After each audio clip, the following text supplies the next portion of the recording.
आप जिसे तुच्छ मानव समझ रहे हैं, ब्रह्मदेव और महादेव भी उसके भक्त हैं। ब्रह्मदेव हो, महादेव या साक्षात विष्णु, हमें किसी से कोई भय नहीं।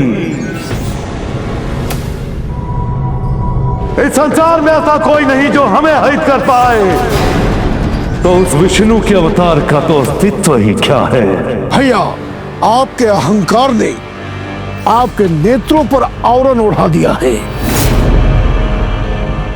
वरदानी शक्तियों के मद ने आपके विवेक को हर लिया है। इसलिए इतने बड़े महाबली योद्धाओं के वध के पश्चात भी, आपके स्वयं के पराजय के बाद भी आप वो नहीं देख पा रहे हैं जो मैं स्पष्ट देख रहा हूं। आपको देवताओं आदि से अवध्यता का वर प्राप्त है, नर और वानर से नहीं। और आपको चुनौती देने के लिए नर और वानर दोनों लंका में आ चुके हैं।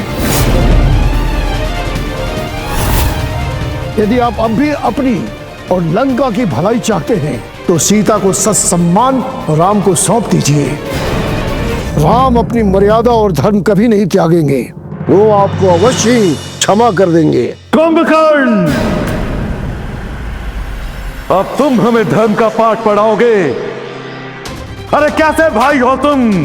हमारे समक्ष हमारे ही शत्रु की प्रशंसा कर रहे हो।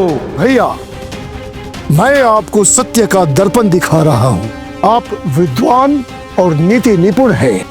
आप संसार भर के रक्ष समुदाय के राजा हैं।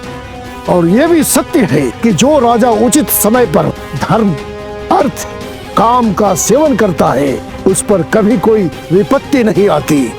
एक राजा को चाहिए कि अपने बुद्धिजीवी मंत्रियों की सलाह लेकर जो परिणाम में हितकर हो वही कार्य करे। भाभी मंदोदरी और अनुज विभीषण ने भी आपको उचित सलाह दी थी, किंतु आपने विभीषण को लात मारकर लंका से बाहर कर दिया। कुंभकर्ण, हमने आज तुम्हें शास्त्रार्थ करने के लिए नहीं बुलाया है और ना ही तुम्हारे नीति वचन सुनने के लिए तुम्हें जगाया है। सीता के विषय में हमें तुम्हारी सलाह नहीं चाहिए। सीता का हरण हमारी बहन शूर्पणखा के अपमान का प्रतिशोध है।